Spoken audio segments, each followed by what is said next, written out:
You are listening to the CittaCalcioUsa show, the only news and podcast in English about AS Cittadella. Hello everyone, welcome back to the CittaCalcioUsa show, episode number 140, coming to you on Thursday, September 5th, the first international break of the season for Cittadella, as the Granata go into this September break. No games this weekend, but we do have a game that we will talk about in this podcast, and that was a 1-0 victory. Cittadella getting the victory over Modena last Saturday. A 1-0 win, the first win in Modena for the first time in over now 25 years since the last time Cittadella had won a match in Modena.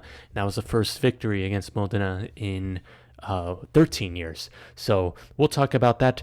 Cittadella playing well to start the season, we gotta say, after this break, is 7 points from the first 4 games. Not bad.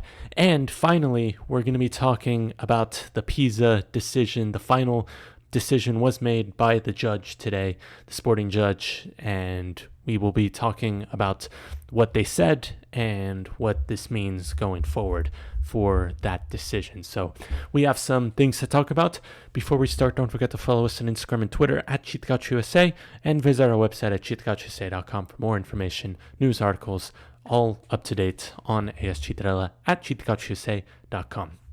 Now, apologies in advance if you experience some audio difficulties in this podcast. I'm currently not in my base that I'm usually have all my podcast equipment, so this is kind of a, let's say, express episode or kind of a remote episode of the CittaCalcioUsa show because I'm currently not in my usual spot. Once again, no live show as you could see right now. I don't know how I'll be able to do it, but I'm still trying to work on that. So please bear with me, and I apologize if that's not if you're still waiting for that. But I'm trying my best to work my way through it. Anyway, first international break of the season. I know it feels like we just got back from a long break, because we basically did. We had the Euros, the Copa America, then we had the Olympics, and then we had the season, and now we're back to international football as no call-ups for Cittadella in this window. Elan Castrati picking up an injury in the Pisa match last week, so he was not called up to the Albanian national team. Same goes for Cassano or any of the younger players like Casolari, for example. They did not get called into the Italian youth teams for this window. So it is a window where Cittadella has not, nobody's moving, so it's a full, real week and a half of training with the whole squad. So in that case, you could kind of look at it as a good thing. But last Saturday, Cittadella getting a 1-0 victory against Modena on the road, courtesy of a goal of Mario Ravasio, getting his first goal in his Serie B career. So congratulations to him. Another road win, which means that is already half of the victories that Cittadella earned last season on the road. After 19 games on the road last season, they finished with 4 wins, 7 draws, and 8 losses. That totals up to 19 points. Very interesting, because when you think of last season, it was really a tale of 2 seasons. One, the first half of the season went really great. The other, not so much. But you would expect to see those numbers, improve, because after all, it was an improved season statistically from Cittadella's standpoint. But that was last season was actually the worst away record under Guarini, as they only got 19 points. In the season prior to that, where Cittadella narrowly avoided relegation on the final day, they ended up with 20 points, and the most under Guarini was 26 in his first season. And really surprisingly, they only had 4 wins last season. And when I was doing this chart, I was really surprised by that, just given how many good results I think they had last season on the road. If you think back, they ended up beating Palermo in the final minute, getting a win against Feralpi Salò. Okay, maybe that wasn't super, super difficult, but at the same time, they didn't get a lot of wins in the reverse fixtures in the second part of the season, and those only 2 wins came against Palermo at home and against Reggiana, which was another victory that they had. And they also beat Sampdoria at the Marassi. It doesn't matter how good or bad Sampdoria is doing. Winning at the stadium is not an easy thing. And the fact that Cittadella did it and still only ended up getting 4 wins out of 19 away games is definitely very interesting. It's not easy to win on the road. You're not expected. I'm not really expecting Cittadella to win a lot on the road, but it was still nevertheless surprising that they only had 4 wins. But they start this season 3 games on the road in Serie B with 2 wins and 1 loss. That 1 loss really could have been another win. So really, Cittadella could have had 3 wins on the road right now if you exclude, or if you count that Salernitana game as a victory if they had closed it out in the final minutes. But they already have 6 points on the road, which, you can't be too, critical of that. That's actually, pretty good. Now, here's the thing. Was it pretty? Is the kind of football, is the kind of, tactics that Guarini and Cittadella are playing right now, is it pretty? And is it really, eye-catching or really enjoyable to watch? No. I will be honest. It is, a little difficult, and it is quite, you could say old-fashioned, but it really is direct football. A lot of physicality. We've seen it these past years. This is kind of, the identity that Guarini has brought to the team. Is it pretty? No, but it is getting the results done. And, as much criticism as Guarini might have came in going into this 4th season as a head coach, he has, after all, completed what the objective was. It was to survive another season in Serie B. He's already done that 3 times and looking for a 4th. So there comes to be a fine line, because you want Cittadella to play the best football they can. You want them to be expressive when they play, or you want to see this kind of tiki taka or nice flair, great football to watch. Sometimes it doesn't happen, and Cittadella grinding out back-to-back road wins, 1-0 away in Brescia, which, like we said, was not an easy place to play, and then away at Modena, another difficult place to play. Reminder that Cittadella has not beaten Modena in Modena since 1999. That is, I'm going to actually pull it up right now, because that was just a ridiculously long time ago, and if I'm not mistaken, that was still in Serie C. Cittadella still hadn't been promoted to the Serie B yet when that happened. As I pull up the stats for the Modena game, I kind of forgot I was going to mention this fact about this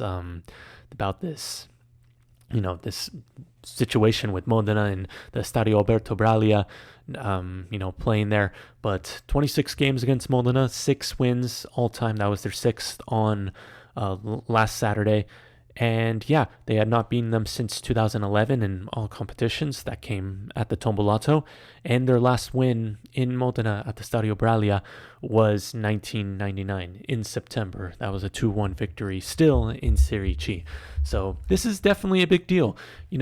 Yes, you could say what not about the tactics or whether or not this is really effective in the long term, but at the end of the day, he's getting results done. Cittadella are currently in a good position right now, 7 points from 4 games. I think you'd take that any part of the day, considering, they had to play some difficult teams, like, all teams in Serie B we consider difficult, and it's never an easy game. But considering the venues like Brescia and Modena, considering a difficult team like Pisa under Pippo Inzaghi to play against, and then coming against a tough team like Salernitana, who just came down from Serie A and currently at the Stadio Recchi, another long road trip, wasn't easy. And you have to give credit to this team. 7 points, 2 wins, 1 draw, and 1 loss.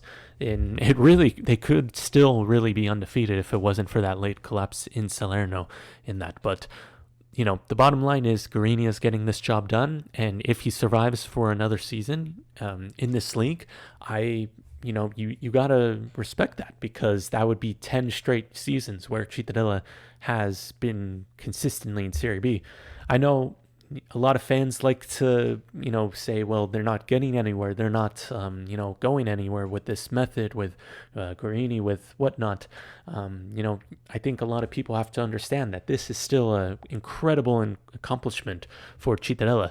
I'm sure the payrolls and the whole budget's going to be releasing soon. There's usually some outlets that report that those stats, and it's not surprising to see that Cittadella is currently in the bottom half of the table, if not the last team in terms of payroll, in terms of net spend or whatnot. If you take another team like Palermo, who are owned by Citigroup, they've spent a lot of cash. They've invested a lot in this summer market, and they are not off to a great start, sitting in 15th place, 4 wins, only one win. Sorry, I think I said 4 wins, 4 points, 1 win, 1 draw, and 2 losses.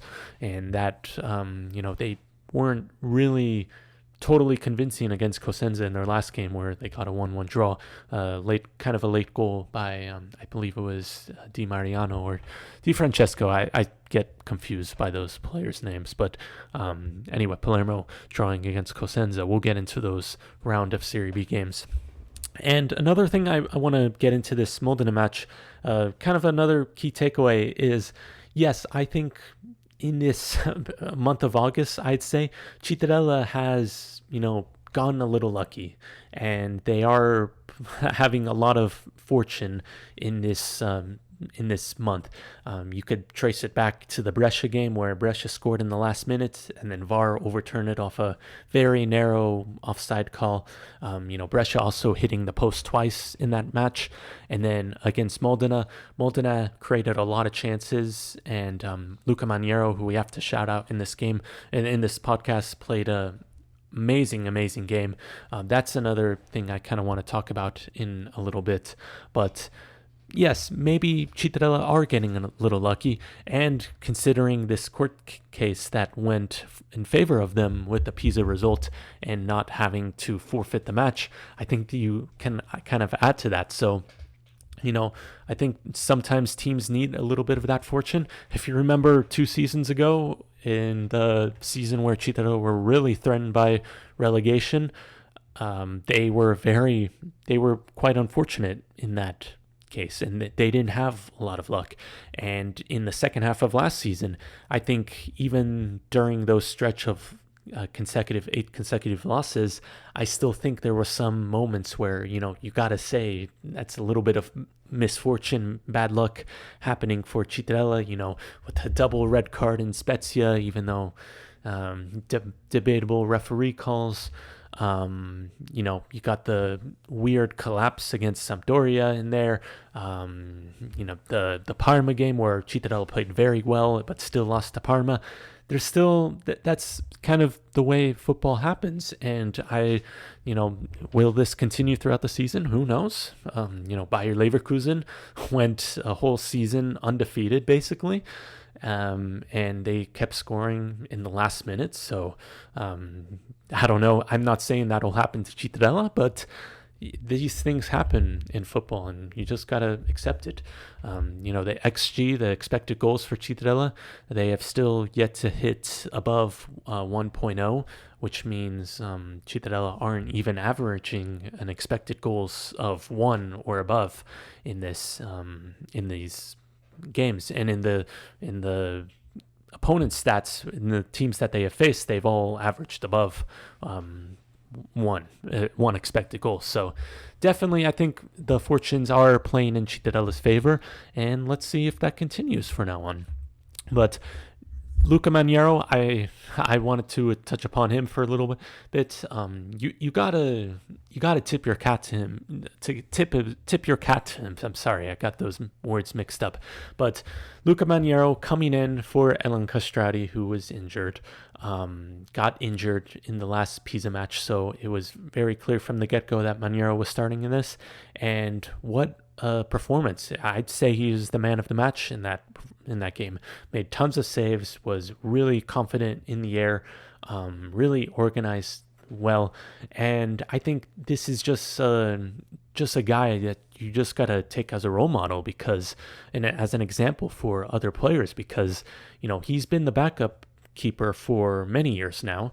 He's doesn't really seem to be having like a lot of complaints. Yes, I'm sure he wants to play every game, but to have the patience, to have, the capacity just to allow to wait for your moment, and then when Cittadella does need Maniero to step into the game for whatever reason, if Castrati is injured or on an international duty, he always steps up. I can't remember a last game where Maniero just looked out of sorts and really looked rusty. He's been really, really solid for every game that he's been playing and replacing for Castrati. So you just got to tip your cap to him, because he's just been phenomenal every game. I think also another reason why, Cittadella likes having him as a backup keeper is, I've heard he's also a really good locker room guy. So, he's been at Cittadella for a long time now. He knows the clubs in and out. And I think he's really good to be around, really good guy to talk to. Even though I've never met him personally, he seems like a really great guy. In the locker room, he looks really like a good leader. So definitely Maniero is really, I think, a underrated aspect of this Cittadella team, and why they have been continuing to do great things in this league for a long time. So we'll see if Maniero keeps, playing. I think Castrati will be back in time for the next match against Catanzaro. We'll see what Guarini says next week in the press conference. But whatever happens, I think Cittadella will be okay, because they have two great goalkeepers in Castrati and Maniero, and they've proven it time and time again.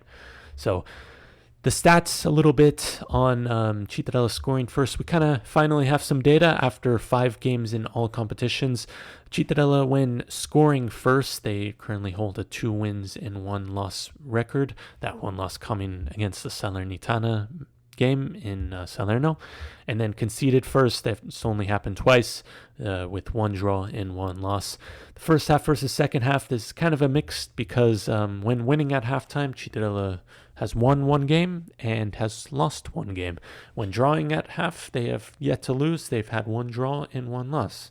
So very, we're starting to get some data, not really conclusive yet, but, I'm going to be starting to update you as it goes. I wanted to pull up the stat where Cittadella, the points by game, and in their Serie B history, I believe. Here it is, right here. So after 4 games, Cittadella with 7 points. That is 2 points more than what they had last season at this time, and the previous one under the 2022-2023 season. It's the second best start under Guarini, even though he only has 4 years under his belt. The best start was 9 points after this time, but with a win against Catanzaro, Cittadella could do better and go to 10 points, and that'd be the best start in 5 games under Eduardo Guarini. So let's keep an eye out on that. Now, here's the big news that dropped, and probably what I'm going to title this podcast, and what this really main thing is going to be about, is the sporting decision for the Pisa appeal. As you know, Pisa was appealing for the result of Cittadella Pisa, which ended in a 1-1 draw. Last week at the Tombolato, Pisa were appealing that Jacobo de Sogus, who was not included initially on the squad list, entered the field illegally and ineligibly, and this was a violation of law, and therefore it should have been resulted in a 3-0 forfeit win for Pisa in the Tavellino, like they say, I think, in Italy. But the sporting judge found that there was not enough to overturn this result into a 3-0 loss, and that the result 1-1 on the pitch will stand, and Cittadella will have to pay a 10,000 euro fine, as well as for team manager Federico Cerantola with a $2,000 fine for. So let me just read this, because there was a lot in this press release, and for luckily for Cittadella, nothing yet will jeopardize the result on the field. But basically what happened was Cittadella uploaded, this is from the press conference, by the way, the press release. Cittadella uploaded a new squad list that had De Sogus on it, that replaces De Luca, I think it was his name. I believe he's a Primavera player that was initially included on the squad. De Sogus was present on the pitch, on the bench from the get-go, but Cittadella uploaded a new squad list 14 minutes after the game initially started at 8:30, so they uploaded it at 8:44. That included De Sogus shortly after the game started. Legaby's press release also said that Cittadella violated rule number 3 of the regulations of the game of football, which stated that the list of players must be presented before the match starts. Now, the judge concluded that Cittadella will not face a 3-0 automatic forfeit, but will have to pay the fines like I just said. No changes will be made to the result or league standings. Cittadella still remain in 6th place with 7 points, and Pisa remain on top of Serie B with 8 points. So no further action required. Now, I don't know if Pisa is going to reappeal this. We're in Italy after all, because, if you just look at last summer's with Regina Brescia case, that went on the whole summer. So I wouldn't say it's safe to say it's completely over yet, but at the moment, Cittadella is not being penalized for a 3-0 loss for this mess up. Now, I think it is important to note that technically in the press release, Cittadella did violate a law in saying that they did not put their player in on time. However, I think in terms of what the sporting judge saw, I think he saw that there was just not enough to overturn this. Yes, it was a mistake on Cittadella's part, and I understand why Pisa fans are upset, and I understand why they would, rightfully so, because the league basically admitted that Cittadella did mess up and make a mistake in this. However, on the other side, I think when you consider that De Sogus entered the field well into the second half, and Pisa were aware of this change by the end of the first half, De Sogus didn't affect the outcome of the game. He entered when it was 1-1, and the game ended when he was 1-1. He only had a yellow card, didn't score, didn't assist, didn't do anything out of ordinary.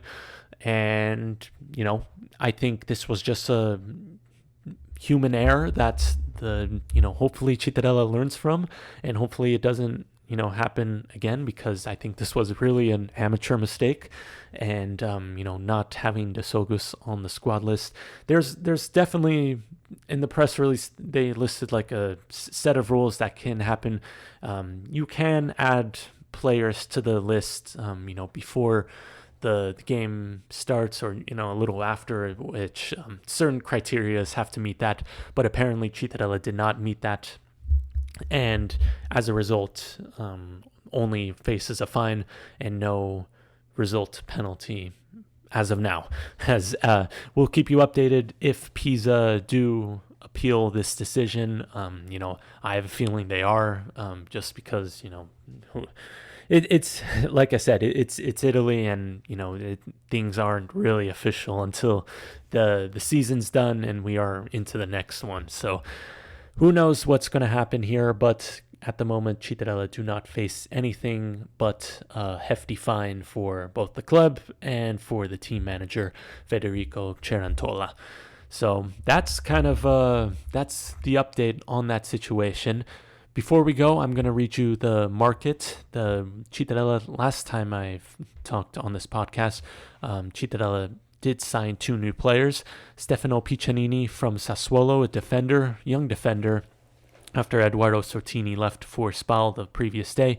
And then Davide Voltan from Feralpisalo. 2 deadline day moves for Cittadella.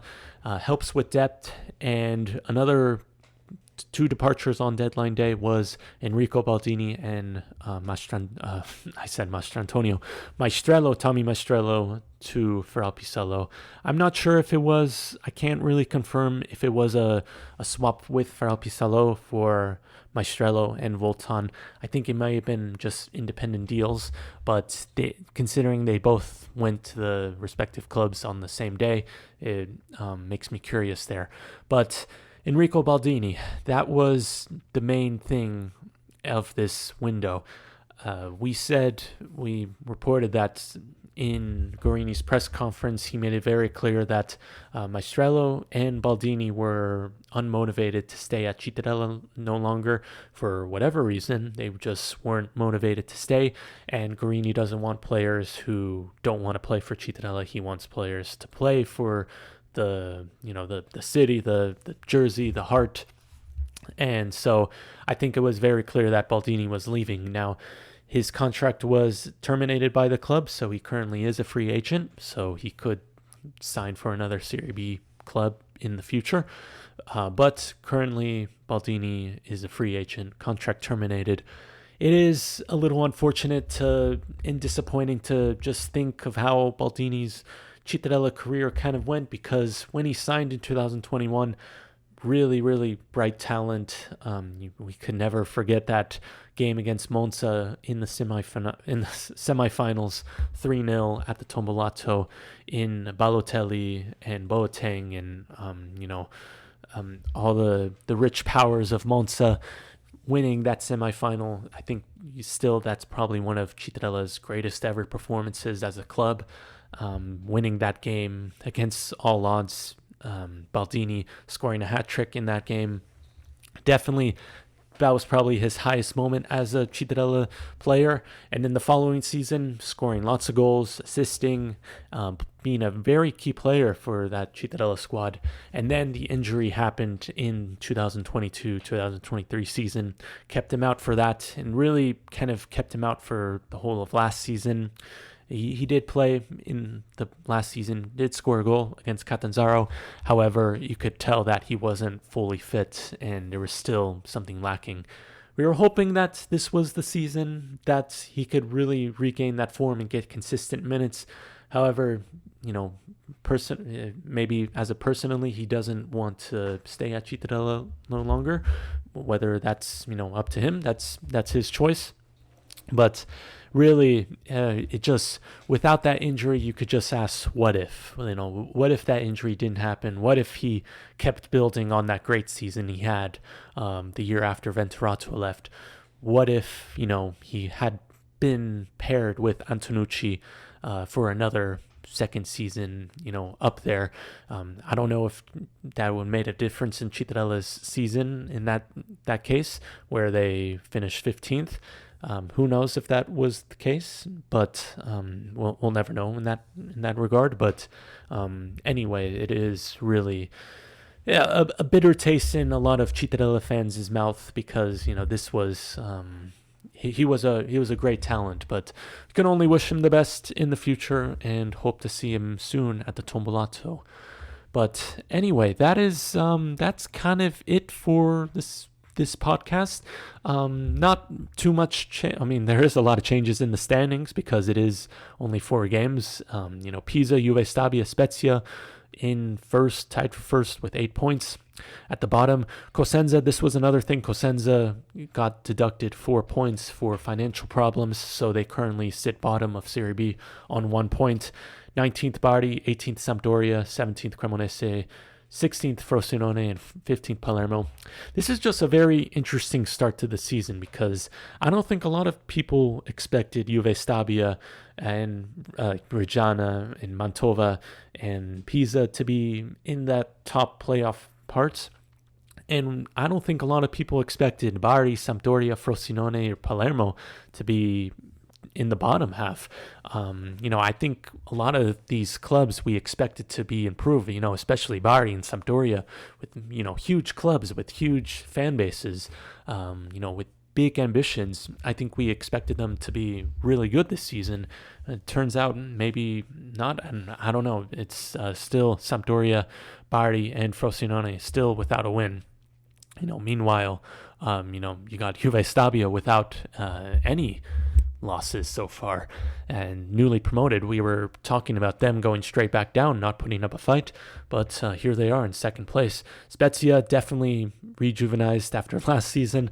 I think they're going to have a good season so far. There was a crazy game against Cesena where Soleri scored in the 84th minute to make it 1-1 against Cesena, and then he had to go in goal, so he played goalkeeper for stoppage time or how long the game lasted, and Spezia score in the 90 plus 11 minute of stoppage time.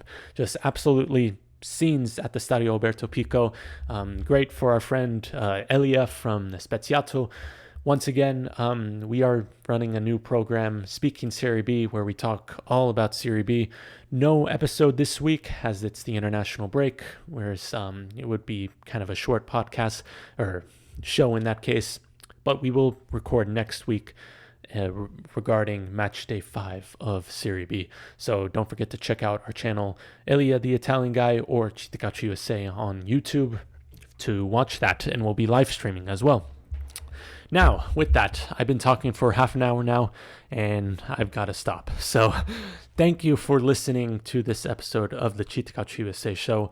Cittadella getting a win in Modena for the first time in 25 years.